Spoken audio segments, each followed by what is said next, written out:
चारों तरफ खुशियों का वातावरण है।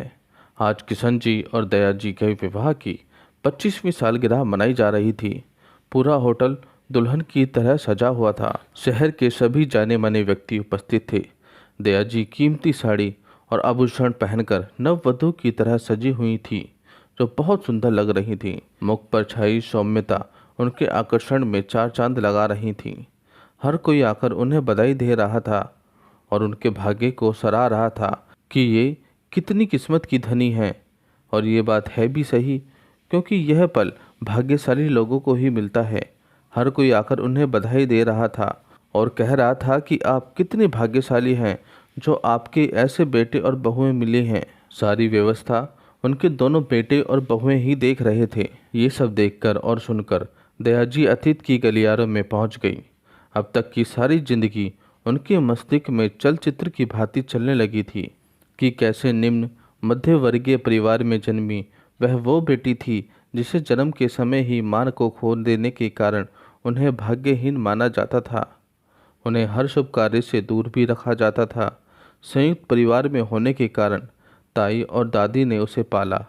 दादी को तो उसे लगाव था, पर ताई के लिए वो हमेशा एक अनचाहा बोझ थी जिसे वह समाज और परिवार के कारण उठा रही थी। जब तक दादी रही तब तक फिर भी ठीक था। दादी के स्वर्ग सिधारने के बाद तो ताई के उस बिन माँ की बच्ची पर अत्याचार बढ़ गए।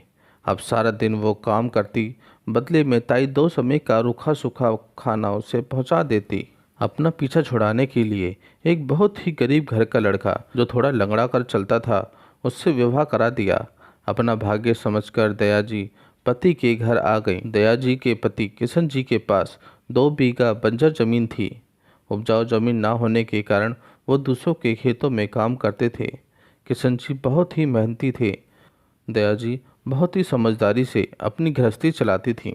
कभी कभी कम आमदनी होने के कारण उन्हें भरपेट खाना भी नहीं मिलता था, पर कहते हैं ना कि भगवान के घर देर है पर अंधेर नहीं है। किशन जी की जो बंजर जमीन थी वो सरकार ने बिजली घर बनाने के लिए 5 गुना दाम पर उसे खरीद ली।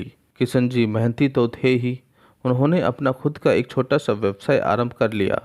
धीरे धीरे उनका व्यवसाय बढ़ने लगा। गृहस्थी भी बड़ी, 2 प्यारे प्यारे बच्चे भी हुए।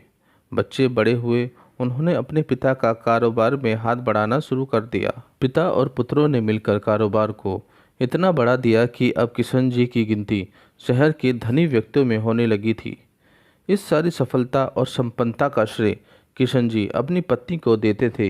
वो मानते थे कि दया के आने के बाद ही उनकी किस्मत बदल गई है। दया की संतोषी और प्रेरणादायक व्यवहार के कारण ही उन्हें सफलता मिली है। जो दया जन्म से ही बदकिस्मत मानी जाती थी, वो अब उनके लिए बहुत ही भाग्यशाली बन गई थी। दया जी बैठी हुई यह सब सोच रही थी, तभी उनके पति ने उनका हाथ पकड़ा और कहा कि कहाँ खो गई। दया जी वर्तमान में वापस आ गई और पति की तरफ भीगी आंखों से देखने लगी। उन्होंने भगवान को ऐसा पति और बच्चे देने के लिए धन्यवाद भी कहा। भगवान पर पूरा भरोसा रखकर सच्ची लगन और मेहनत से यदि कार्य किया जाए तो देर सवेर किस्मत साथ अवश्य दे देती है।